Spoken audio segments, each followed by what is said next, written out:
The laughter still echoes in my head, sharp and cruel, like glass shattering on concrete. It was freshman year, and I was the girl with paint-splattered jeans and a sketchbook permanently glued to my chest, trying to disappear into the crowded halls of Lincoln High. Then came Vanessa Harper, the cheerleader with a smile that could light up a stadium, her blonde ponytail swinging like a metronome as she pointed at my clumsy attempt to navigate the cafeteria and laughed with her squad. I'm Ellie Monroe, 18 now, and still not over that moment. It wasn't just the laughter, it was the way her green eyes locked onto mine, gleaming with something I couldn't read. Was it malice? Amusement? I spent years convincing myself it was the former, building walls around my heart to keep girls like Vanessa out. But now, senior year, she's there every morning, leaning against my locker like she's been waiting her whole life to apologize. It started 3 weeks ago. I was late as usual, my backpack slung over one shoulder, my sketchbook threatening to slip from my sweaty hands. The hallway was a blur of noise-slamming lockers, sneakers squeaking, the hum of gossip. And there she was, Vanessa, in her cheerleader uniform, her arms crossed, her lips parted like she was about to say something monumental. I froze, my heart doing that stupid thing where it forgets how to beat. "Ellie," she said, her voice softer than I'd ever heard it. "Can we talk?" I didn't answer.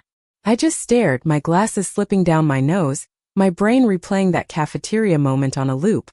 Why would Vanessa Harper, queen of Lincoln High, want to talk to me? I mumbled something incoherent, grabbed my books and bolted. But the next day she was there again. And the day after that. Every morning without fail she waits. Today I'm braver.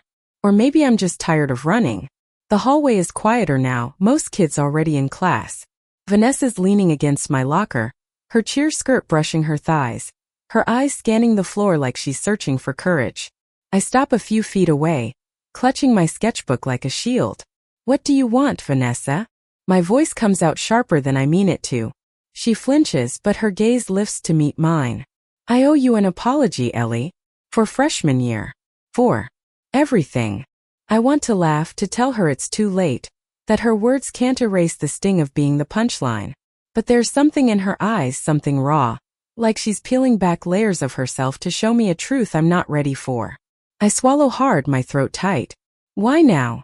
She steps closer, close enough that I can smell her lavender shampoo. "Because I'm not that girl anymore. And because I see you, Ellie. I've always seen you." My heart stumbles. I don't know what that means, but it feels like a confession, like a secret she's been carrying for years. I want to ask, to demand answers, but the bell rings, and she's gone before I can find my voice. That night I can't sleep. I sit at my desk sketching her face from memory, those sharp cheekbones, the curve of her lips, the way her eyes seem to hold a storm. I've drawn her before in secret, late at night when no one could judge me for it. But this time it's different. This time I'm not hiding. The next morning she's there again and I don't run. I walk right up to her, my sketchbook heavy in my hands. "Okay," I say, my voice steady despite the chaos in my chest. "Let's talk." Vanessa's smile is small, tentative, like she's afraid I'll change my mind. "Meet me after practice? At the bleachers." I nod, and it feels like I've just stepped off a cliff. The bleachers are cold under my thighs as I wait, the autumn air sharp with the scent of grass and fading sunlight.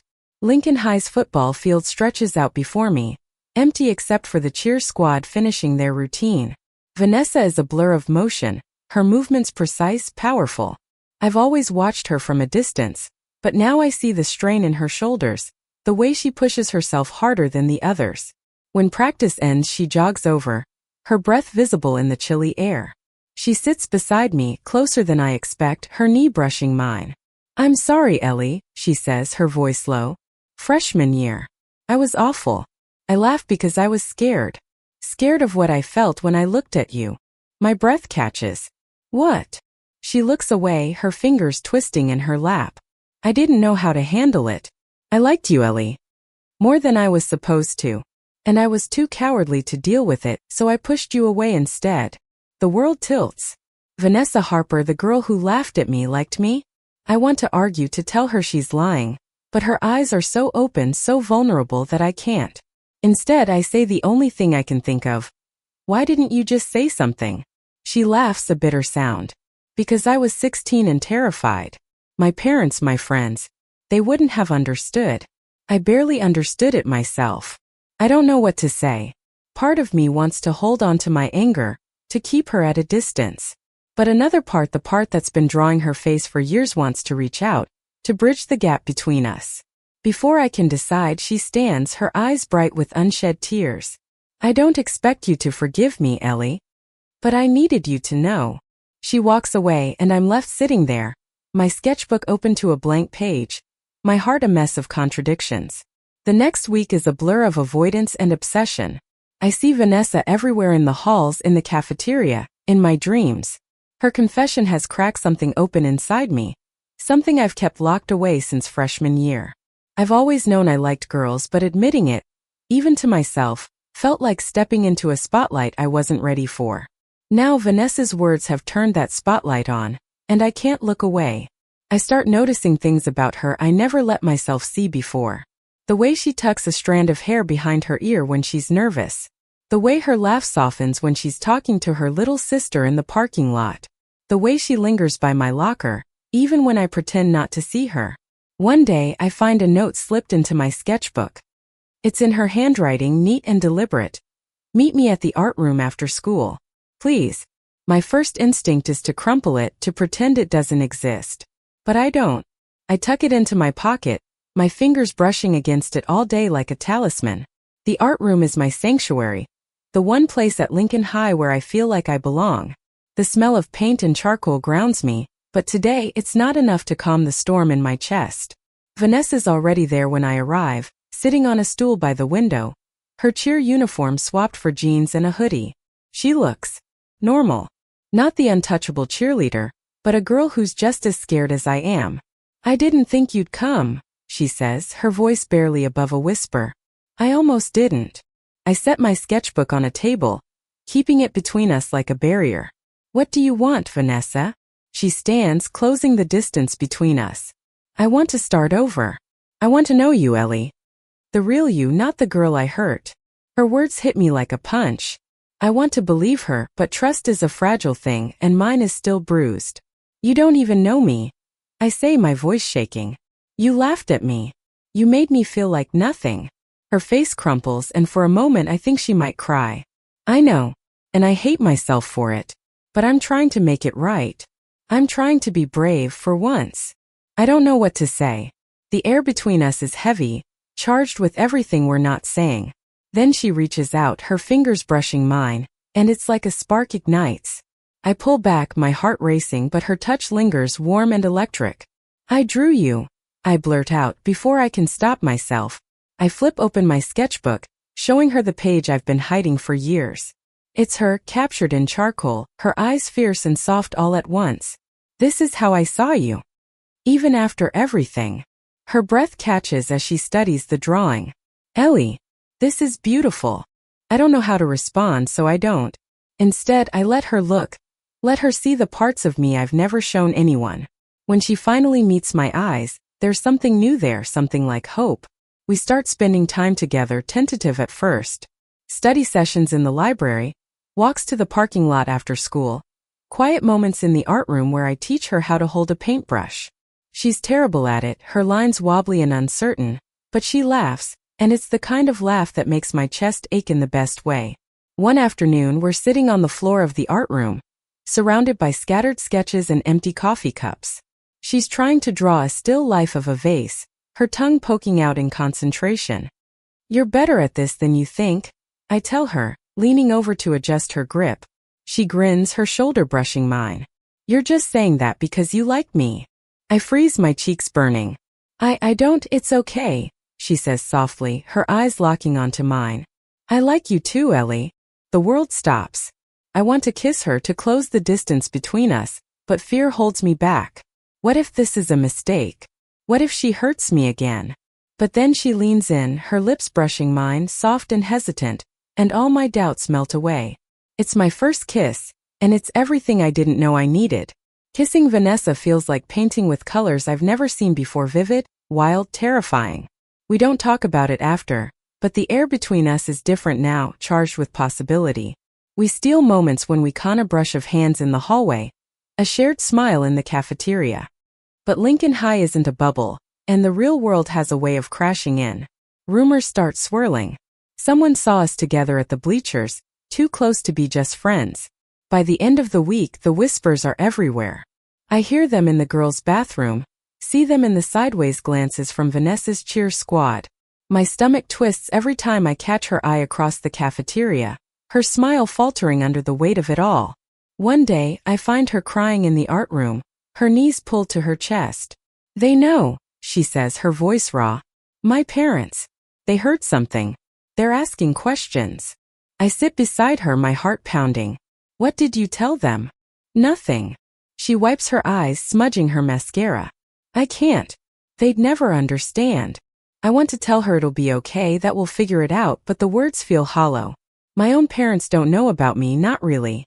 I've never had the courage to say it out loud. But seeing Vanessa like this, so broken, makes me want to be brave for both of us.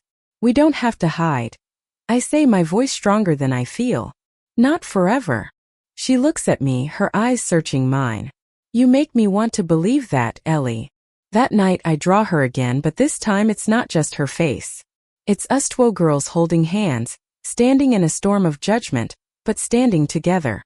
I don't show it to her, not yet. Feels too big, too real. The next day things get worse. Vanessa's best friend, Chloe, corners me in the hallway, her eyes cold. "You're messing with her head," she says. "She's not like you, Ellie. She has a future." The words cut deeper than I want to admit.